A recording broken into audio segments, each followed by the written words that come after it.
Welcome to the CBS Radio Mystery Theater Archives, the only YouTube channel which has the original classic episodes of the CBS Radio Mystery Theater in order with no ads.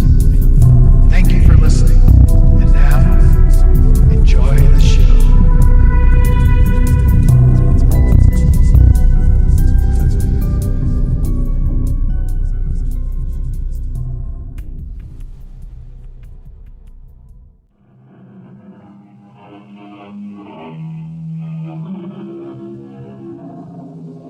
Come in. Welcome. I'm E.G. Marshall. If you've been listening, you will have heard the first chapters of one of the great eras of history, the Golden Age of Egypt. Today, another look at the beautiful and willful Queen Nefertiti and her inspired pharaoh, Akhenatan. Both monarchs, 1400 years B.C. Both rebelled against the superstition that everything you did was watched over by a separate god. The farmer had his, the sailor another, the mother prayed to her god, all save the sickly and the poor.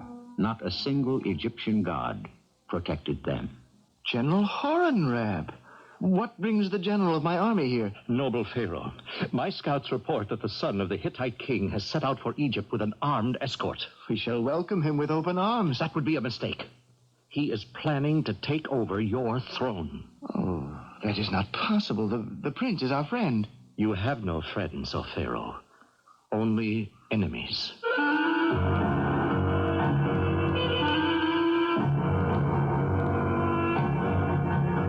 Our drama, The COBRA Strikes, was written especially for the Mystery Theater by G. Frederick Lewis and stars Tami Grimes. I'll be back shortly with Act One. Nefertiti, queen during the Golden Age of Egypt, has been an enigma to scholars for hundreds of years. But she did live and love, and with Akhenatan, her young husband, tried to turn the minds of Egyptians around. This world of the golden past has recently been visiting museums in American cities. Overnight, we have become aware of its wealth and pomp and mysterious rituals. Let the Queen take you back to those days.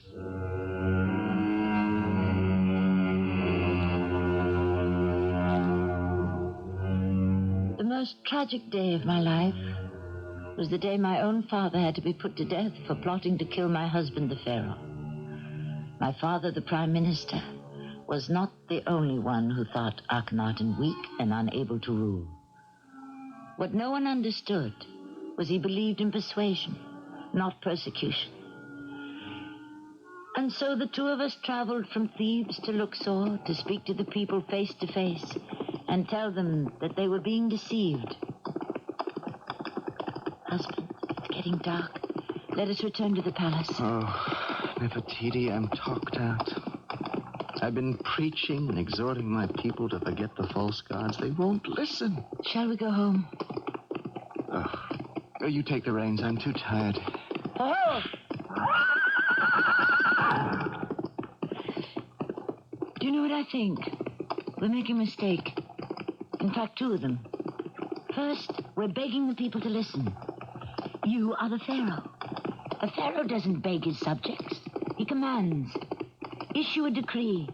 Tear down the old beliefs. I cannot order all the temples to be destroyed without giving my people an alternative. You're giving them an alternative. One god. Aton, god of the sun. But I haven't convinced them. Words won't do it. I think I know why so few people believe in your one god. You do? They see their king Akhenatan and their queen Nefertiti speaking in the marketplaces. And they can't understand what their ruler is doing there. To them, there is only one explanation. You must be mad, and I must be mad also. Yes, they won't accept a king who walks the streets with them. I think there's a way. Become one of the common people.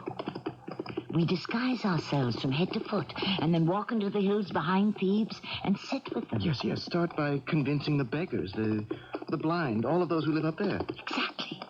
The abandoned people, too old or too sick to work. The homeless.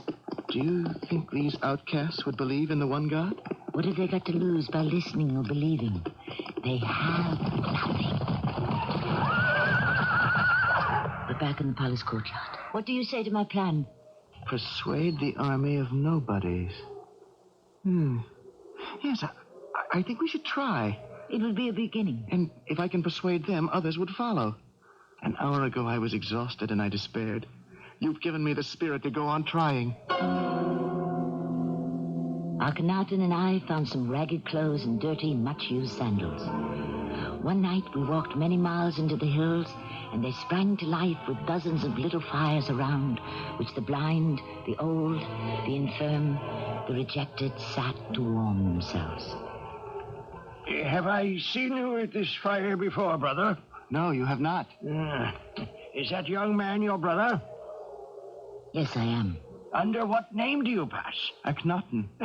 Oh, like the Pharaoh himself. Friends, are you aware that we are honored with a distinguished visitor this night?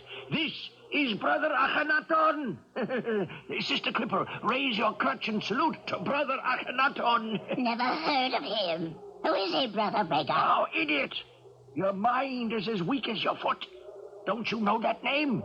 The same as the Pharaoh's. Brother Akhenatan, you are both welcome. This is a privilege. With a name like that, you should be king of the camel dung beggars. Why should he be king? What's he done for us? Well, what has any king done for us? But we live on. The deaf, the mute, the sick, the poor. We live on. Old Amenhotep is dead, they say. And his son is king. What's his name? If you would listen, Sister Clipper, you would know. Akhenatan is his name, and also the name of this neatherd here. And he is going to tell us how he became king. Aren't you, brother? You are all laughing and joking sitting around this fire. Is no one serious here? Oh, life is serious. If we don't laugh at it, Brother Akhenatan, it makes fun of us. Life makes a joke of us beggars. Life makes us die. Yes, I watched them bury the Pharaoh Amenhotep. They didn't see me. Did I ever tell you? We've heard your stories before. But how about you, brother? Tell us of your travels. When I was there, I saw the funeral. I don't know that what I have to say is what you want to hear. Of course it is. Go on, speak to them. Oh, tell a story. Make a speech. Oh, king. They buried old Amenhotep in 3 layers of solid gold. I was there. I watched. Gold as thick as your hand, and jars of ointments and boxes of food for the dead pharaoh to eat on the long journey to eternal rest. And then I buried my father in the desert. But I didn't bury him deep enough, so he never ate in eternity. The desert jackals found his body and made a meal of him. Now, is that just? Is that a religion worth believing in? That only the man of property or position can afford life after death? That only a nobleman is buried in anointed linens and laid to rest in a golden tomb? And all the others, like you have to take your chances in the desert. Oh, that was a good speech. Let my brother go on. He isn't finished. I was lost. And Aton, the sun, found me. How were you lost? I was made to descend into the bowels of the earth, and I could not find my way out. And then I saw a light. It was Aton, the sun god, showing me how to escape. I followed his rays, and I shall always follow. I say to you, if you believe in this one God, he will comfort you. He will rescue you. Why live like this? Why lurk in the darkness, outcasts? He asks too many questions. Let us all walk into the light, look to the glorious eye, the sun, and be free. Get him out of here. He isn't funny. Brother Akhenatan, you'd better sit down or go away. Brother, stop now, please. No, friends, there is nothing funny about starvation, about poverty. If the gods are so just and so powerful, why are you poor and sick and homeless? I'll tell you. Because those old gods have no strength. They are feeble, nothing. Stone statues in the dark. Only Aton, the god of the sun, can help. Who threw that stone? Someone threw a stone at my brother. Well, I warned you, brother. We don't want to hear any more. Friends, I am your king. Pray with me at dawn. Aton will protect us all forever. No more preaching. Here's a stone for your pain. Akhenatan, we must leave here. They don't wish to listen. We must go. Hurry, and don't come back.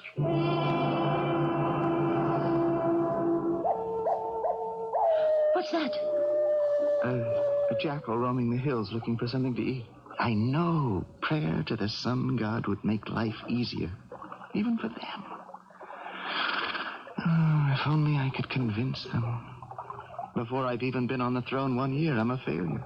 Because no one believes you or pays attention. A stone wall of ignorance. How does one go around it? What keeps us here in Thebes, husband? Responsibility. I'm thinking. A pharaoh must set the example. He must show the way. I know that. If I were the sun god, and my subjects were spurned in the old cities, I, Aton, would say, Akhenatan, build me a new place where I can be worshipped in peace. A new place. My great-great-grandfather built the temple at Karnak. I could build a new temple to Aton. Set the example, and Egypt will clamor at our gates. Build not only a temple, but a city. A new place. A new city. I want a child, Akhenatan. I want it to be born where he belongs, where he is welcome. A firstborn. Oh, my wife, my precious golden wife. Salutations to your majesty. General Hortonrab, what brings you here? Necessity. I set out yesterday at dawn to find you. Now, let me not waste a moment. My scouts have reported that the son of the Hittite king, Prince Ananza, has set out for Egypt with an armed escort. We shall welcome him with open arms. I said armed escort, thousands of soldiers. It doesn't sound like a peaceful visit. My thoughts exactly, my lady.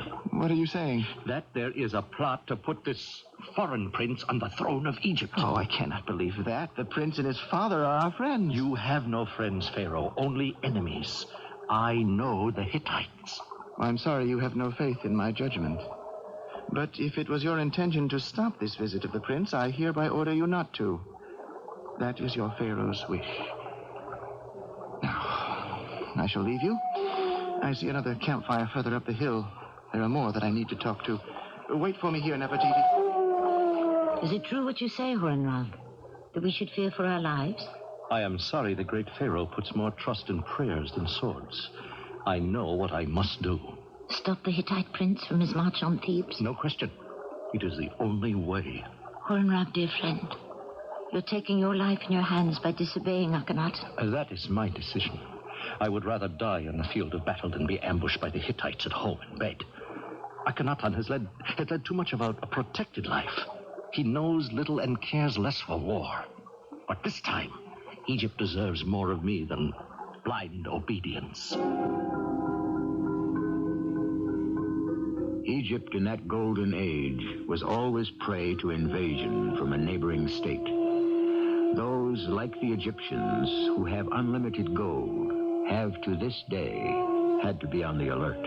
Then, too, both Nefertiti and Akhenatan were too young and inexperienced to understand how to rule over the two Egypts bearing two symbols, the south, the vulture, and the north, the cobra. I shall return shortly with Act 2. These fantastic people, speaking from the past, how much of what they began is part of our lives today? Let me tell you, the 12-month calendar is an Egyptian invention, as are the 365 days. Those 5 extra days at the end of the year were celebrated as birthdays of the gods. Ethical values, or laws as we call them, the alphabet, and great architecture, sculpture, and painting all began in Egypt. Particularly, a beautiful head of a queen fashioned and colored from life, the head of Nefertiti. That night, as I stood on the edge of the Nile with a man not much older than myself, General Hortonrab, I remembered we had been children together. Even then, I played being soldier, and he was the general. He'd grown up, become a warrior, and the day I became queen, Hortonrab was made a real general. He said goodbye to me and returned to his headquarters in Memphis. My commanders, our aim, as always, is the protection of Egypt. Our enemy, as I believe you all know, is an army of Hittites advancing upon our borders.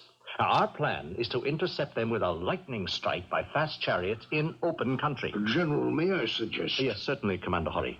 In Cobra Squadron 1, I have 200 archers trained to fire accurately from a moving chariot.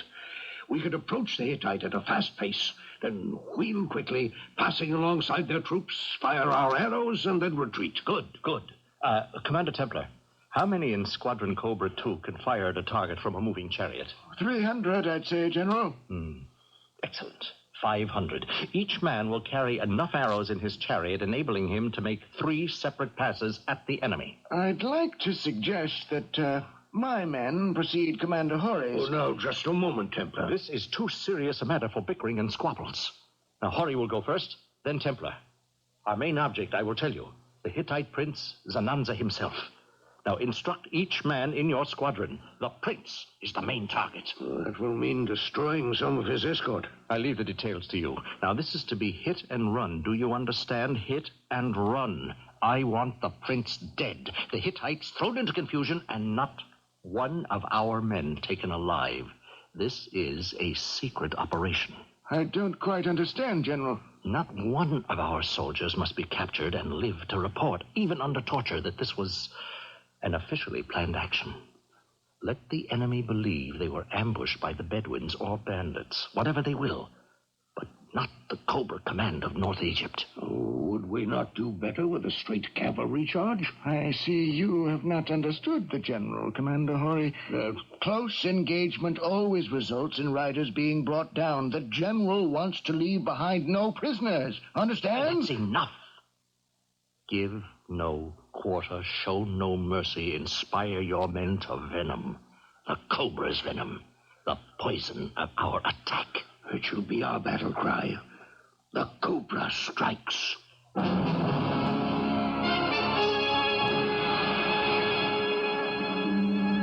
Mariani, I have something vital to tell you. It affects my life. Akhenatan and I believe it will affect the very life of Egypt herself. And it will affect your life. Has it something to do with the days you both disappear from the palace and go into the hills? My husband and I have come to a decision. We have decided to build a new capital of Egypt. A new... But where? We don't know. We shall travel down the Nile to find a place. It may be very far from Thebes. A city where we can worship the one god, Aton, the sun. A city not bent down with old ideas, where citizens can come and breathe freely and pray freely. A city of beauty and life. Mariani, I am asking you to take your little sisters and come with us. Is it to be for always? For always. This new city, how can it be different from Luxor or Memphis or Thebes? There will be freedom. Freedom? What difference can it make to me? What difference will it make to poor people, friends of mine, who live in the hills behind Thebes? In the city of truth, there will be no poor people. There will always be the poor. No fine tombs for the poor. No promise of eternal life. Only a nameless grave. Mariani, please put those thoughts aside. Come with us. I don't know what I would do without you. You don't believe me, do you? I have seen poverty and sickness. You haven't felt the sadness on the anniversary of your parents' death. To look for their graves, to bring flowers. And there is no trace in the desert of where they were buried. Yes, Nefertiti, I'll come with you. I would accompany you to the ends of the earth. I wish you hadn't talked to me about unmarked graves and the poor. Nefertiti, you wish to become a good queen? Then you must know that in truth there is sadness. And only if you know the truth can you become a good queen.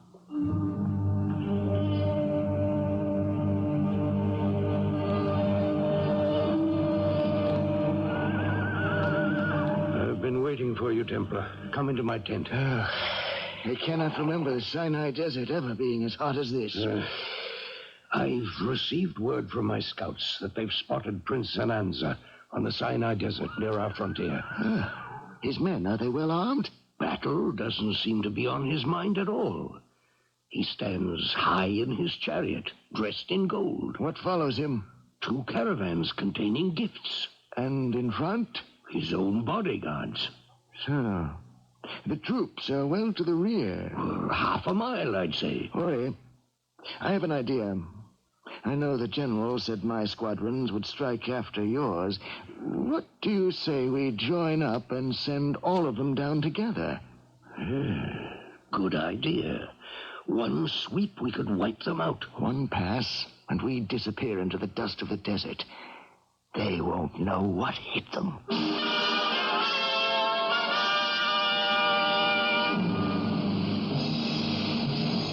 Welcome home to Memphis, my dear Templar, and you too, Horry. It's been a while since I've seen you. What have you been up to? What do you mean, General? Well, I understand some foreign prince was attacked in the Sinai Desert. Heard about that? There are spies everywhere. We may be watched. Oh, yes. General, I did hear a rumor. Too bad. A wonderful man, I understand, this prince. What did you say his name was? You know anything, Commander Horry? Well, a little. It seems the Hittites happened to be crossing the frontier at El Gahab, and what they thought was an Egyptian desert patrol turned out to be a band of archers. The prince himself fell under many arrows, and in the confusion, the attackers disappeared. Oh, so nobody knows who they were? Nobody. Not a soul. Oh, terrible, terrible. What a sad story. I believe the prince was a great friend of our pharaoh. He will be so distressed to hear this.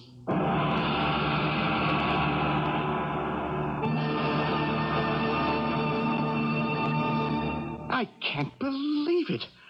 Messenger, get out of my sight before I lose my temper and you lose your head. Get out! Akhenatan, husband, whatever is the matter? Oh, don't ask me. I've had a difficult enough day without this treachery. Treachery? Do you remember Hortonrab asking me whether he could intercept the Hittite prince because he believed it was part of some plot to overthrow our throne? Yes, I seem to. Prince Ananza is dead. He's been ambushed in the Sinai on his way to Thebes. I have just received the second report. COBRA chariots. Oh, the disgrace of it. What will any foreigner think, that he isn't safe on the Sinai because it belongs to Egypt? I've sent for Hortonrab to explain. I know him. If anyone in the army is responsible, there'll be stiff punishment. I don't want revenge on the guilty. I want explanations. I cannot believe Hortonrab would deliberately disobey me. Yes, it is hard to believe, mighty ruler, isn't it? Come in. Come into our chambers. So you wonder about the death of Prince Ananza. I did also. Perhaps it was a band of Bedouins. Yes, I thought that a possibility also at first, but it appears nothing was stolen. 2 caravans of gifts are at this very moment standing in the desert, guarded, of course, right there where the Hittites left and ran away. No, it was not murder and thievery. I hold you responsible, General. And so you should, my king. It was an unfortunate mistake. A few days ago at Army headquarters at Memphis, I investigated the entire incident. A mistake? Is that what you call it? Please, I beg you, hear me out. One of our COBRA squadrons exceeded their orders. They should have merely halted the prince and his men, examined their credentials, and then let them pass. But through an error in judgment, they attacked without warning. The commander has been disciplined. Disciplined? How? Well, I posted him to a most desolate spot on the Asian frontier. Khufu. Do you know of it? Is that all? Was that your only punishment to a commander who has brought such disgrace upon the name of Egypt? My queen, I am not a disciplinarian at heart. What? I suppose it's best. You showed him mercy. I did indeed. General, the Queen and I are embarking upon a trip down the Nile in the new royal barge. I want you to accompany us. For what purpose? To guard your pharaoh and his queen. I understand. Am I excused? You are. Queen Nefertiti, Royal King, good day. Why did you do that, Akhenatan? Do what? Assign a general to do a corporal's work. There are plenty of palace guards. I have my reasons. You belittled him. Possibly. His explanation of the death of the Hittite prince didn't please you. It won't please the king of the Hittites either. We have most certainly gained an enemy. we launched the Splendor of Aton, the new royal barge, and with our servants and their families started downriver. Akhenatan was intent on finding the exact right place for the new city. After what seemed like weeks, we anchored near Hermopolis on the eastern bank of the Nile. Akhenatan was rowed ashore, and as the sun gave way to the moon, I waited on the deck with Mariani.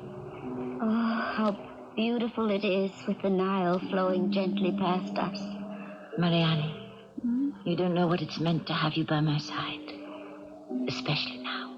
Oh, I've attended you for a good many years, Nefertiti. How quickly it all happens. I become a queen, then I live in a palace, married, then suddenly uprooted. Here on this barge with a husband I still hardly know. Has it been less than a year? How old you can grow in such a short time. I love you, dear Nefertiti. You're like another sister to me. You always have been. Then you should know how frightened I am, Mariani. To be queen of both Egypts is a heavy weight. And to be here, in a strange part of my country about to build a new city, is the most frightening feeling of all. All I can see, no matter which way I look, are clouds and rain ahead.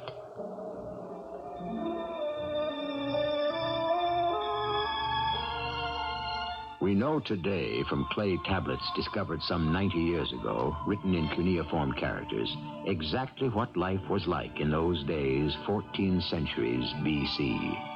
These tablets tell us the tragedies and victories of starting a city from scratch. They are called the Amarna tablets, after the name given the city of truth by Akhenatan, Amarna. But I am getting ahead of my story. I shall return shortly with Act 3. A youthful king and queen, she bearing a child, set out to find a new and favorable spot in which they and their followers can practice a new religion, worshiping not a handful of gods, but one. Yet all is not peace and hope. Golden Egypt is under constant surveillance and possible attack from poorer neighbors. Is it a calm before the storm? It is night. The royal barge is anchored in the Nile, 240 miles south of Thebes. Queen Nefertiti, alone on deck, examines her fears. The sun had gone to sleep behind the hills. In the distance, the calls of jackals and mountain lions roaming for food. My husband somewhere on that unknown shore with only a few sailors. I was terrified. What if something should happen to Akhenatan? I stood at the railing waiting, trying to see through the darkness. My queen. Oh, you frightened me. I am sorry, Nefertiti. It is only me, Horton. I'm glad you're here, Horton. Is all well? Almost everyone has retired for the night. Can you see Akhenatan's boat out there? Is he returning to the barge? No, I cannot. I can barely make out the bay, the shore, the cliffs behind. Did you pass Mariani? You mean your handmaiden? You know who I mean. Why do you ask? Because all through our journey you seem to have made such a point of not talking to her. Don't you find her attractive? Nefertiti, why are you trying to make me aware of Mariani? I wish I understood you. I think you do, Horton. Better than most. Do you remember the day Akhenatan's father died and I brought you a kitten? Then the day of your marriage it ran away and I found it and brought it back. And then And then your disobedience as a storyteller at the coronation festival. Why, out of all the priests in your court, did you order me to tell a story of wars and battles? Why didn't you tell me what I wanted to hear? Why do we hurt each other? If you had asked me that question the first few weeks of my marriage, I might have given you an answer. But not now. Now you love your husband, the Pharaoh. It makes it easier to love the man that has been arranged for you to marry. I understand. Good night. Sleep well. Are you angry? No. I have done my duty for the night. I've made my rounds. The queen is in good spirits. I shall go to my quarters and await the return of the king. You are angry. What am I doing here? I belong with the army, not in this floating golden temple playing nursemaid and night watchman. It was my husband's idea, General, not mine. He wanted you with him. He was angry at the death of Prince Ananza. I could see through that. Any foot soldier could have played guard on this barge. He did it to humiliate me, and I shall not forget this. And don't forget either that Akhenatan is your pharaoh. It's difficult for me to be angry with you, Horton. I've known you too many years. I am tired of the king's games. I take my generalship seriously. Yesterday, one of my men rode out from Hermopolis to tell me that foreign troops are massing in the harem. Now, what would that mean to His Majesty? An invasion? Of a sort. That upstart Prince Aziro has a secret alliance with the Hittites. Now, I know it. And the Hittite king? Oh, he'd give anything to even the score for the death of his son in Sinai. We have enemies everywhere. More than we need. But if we do nothing, Aziro will sneak into Syria dressed like an ordinary traveler, and before you know it, he'll be dictator. Syria will fall into his hands, and Egypt will be next. And here I sit, hundreds of miles from Thebes, on a rudderless barge. I will speak to the pharaoh. I promise you, General. Nefertiti! Nefertiti! I found it! Pharaoh, is that you? I found it. I found the ideal place for the City of Truth. Sailors, look sharp! When the rope is thrown from the Pharaoh's boat, make it fast and then pull gently. Nefertiti, remember, whether we believe in many gods or one, in this world there is only one life or death. If we let down our guard, Egypt could disappear from the face of the earth. It's been a long search, but I found it. This place has everything. One would hardly have to landscape it. Trees, natural avenues, wonderful. Now we shall have to organize. You don't seem nearly as enthusiastic as I thought you would be. After all, founding of Amarna was your idea. Amarna? Yes, that is its name. It just came to me. Amarna, a resting place of the gods. Amarna. We shall need much more than enthusiasm. A little realism. If you and I are going to hold this empire together, it can't be all prayers to one god. Who has been talking to you, Horton? He sees dangers, and you don't want to look. I don't care what he sees, or what he says. It is not enough to deploy troops and garrison cities. If I can make the peoples of Egypt and its dominions have one solid, true religious worship, then we could have a safe and enduring society. I'll make a bargain with you, husband. You build the temples, I'll build the city. What do you know about architecture, street planning, viaducts, water? What do you know about anything? What I don't, I can find out. What I can't do, I'll have done by the best craftsmen in our world. The barge was made fast ashore, and for many weeks that followed, it would become our home. I persuaded Akhenatan to release General Horton to return to Thebes. Nefertiti, how did you accomplish it? I told my husband you were the only person into whose hands I would entrust my list of architects needed here to transport at least 1,000 workers downriver. Well, I have underestimated your talents, Nefertiti. The most important of all on that list is Beck, the master architect. Horton, I want you personally to convince him he must drop everything he's doing at Karnak and tell him I have a city for him to build at Amarna. Oh, you are a sly one. Am I, expected to return here to Amarna?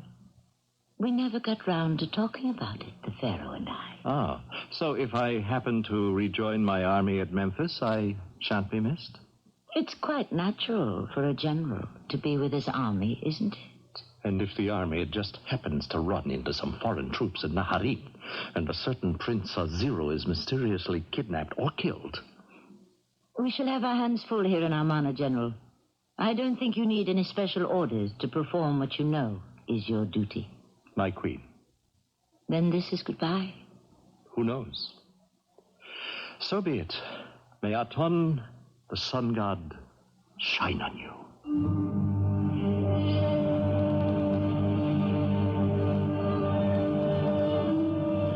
In the weeks that followed, I worked with Chief Architect Beck. But it seemed for every 2 steps we went forward, we fell 3 steps back. Queen Nefertiti, you're asking for too much to be done in too little time. Wherever we build, we're constructing on sand, and sand can move. So every time we excavate, we must reinforce. Let me show you on the master map. It's not excavations or reinforcing that concerns me now. You and I agreed on the location of certain buildings and certain streets, and where are they? Right here, on the master plan. I'm not talking about marks on plans. I'm talking about mud bricks, mortar. It's here. It's all there. Don't make me angry, Beck. My orders are not being obeyed. I guarantee you everything is on the plans. Will you kindly step out on the balcony with me? Beautiful day. Now let me point out something to you that is on a plan, perhaps, but nowhere else. Look to your right. Where is the street of flowers? That's on the plan. We haven't yet. The surveyors found that... And over there, my dear Beck, at right angles, where is the avenue of palms? But as I've been telling you all along, Queen Nefertiti, the land is on the arid side. What happened to the irrigation canals? The rain storage dam? They're on the master plan. But It doesn't concern me how you get fresh water to Amarna. By the pitcherful from thieves if you have to. Now then, please, one more little look at something else. On the far side, facing the mountains. My dear Beck, what are those? Slums? That definitely is not on the plan for Amarna. Temporary workmen's houses. They'll be torn down to make room for the pylon to be erected there. Oh? As soon as the granite slabs arrive by barge in 2 or 3 months, I assure you those shacks will be removed by then. Those shacks will be torn down immediately. Beck, I charge you. You will give every workman 500, 1,000, 2,000, however many there are. You will give every workman in Amarna the day off, a week off if necessary. What, could you tell me why suddenly they're all on holiday? You will also give each worker all the mud brick, the wood, and the tools they'll need. And they will be required to build their own permanent houses. You will design streets and avenues for them to build on. Understood? That is my decree. Nothing temporary. You will tell your workmen to build for permanence. But that's impossible. Indeed. How can I give our entire workforce a week off and yet continue to construct avenues and so forth? It's a problem I know you can solve, my dear Beck. I do not like to hear what cannot be done. Only what can.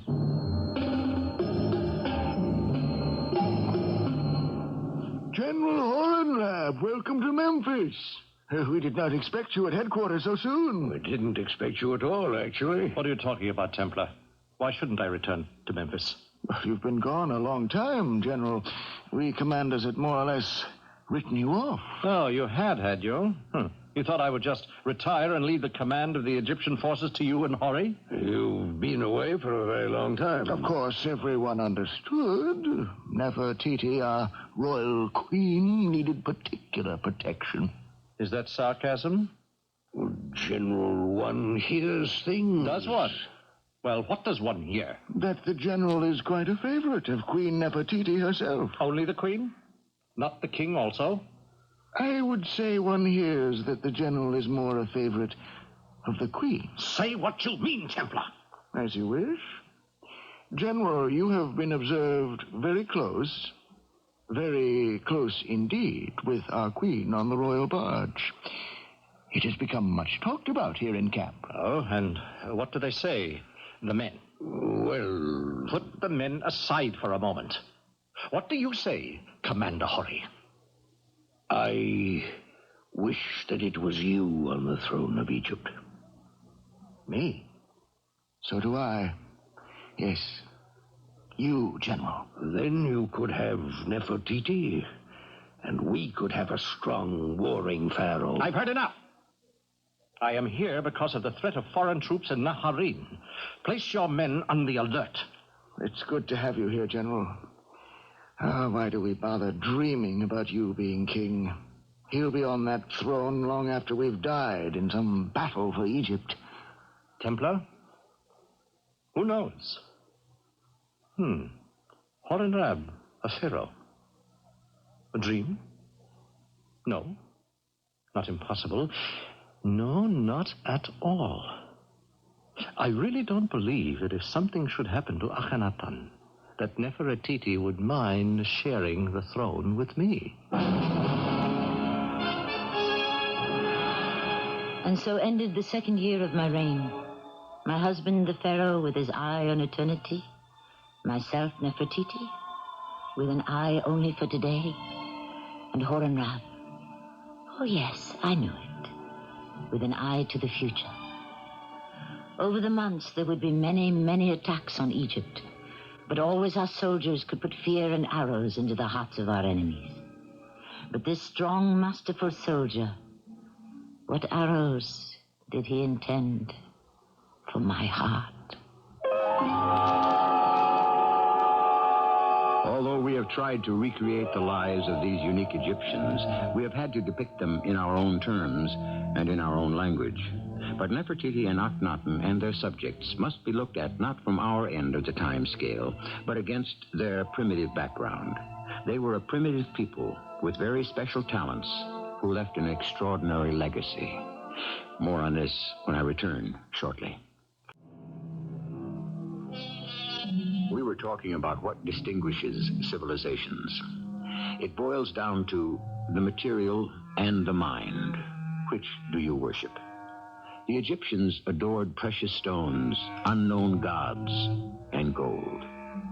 I often ask myself, when I hear modern music, see modern dancing, observe our admiration of the shiny, the new, our love of power, of powerful engines, if we today aren't a lot more primitive than we care to admit. Our cast included Tami Grimes, Russell Horton, Earl Hammond, Evie Juster, and Court Benson. The entire production was under the direction of Hyman Brown. I hope you enjoyed this episode of CBS Radio Mystery Theater. If you've enjoyed this and want to hear more, please subscribe to this channel. You can also visit my other YouTube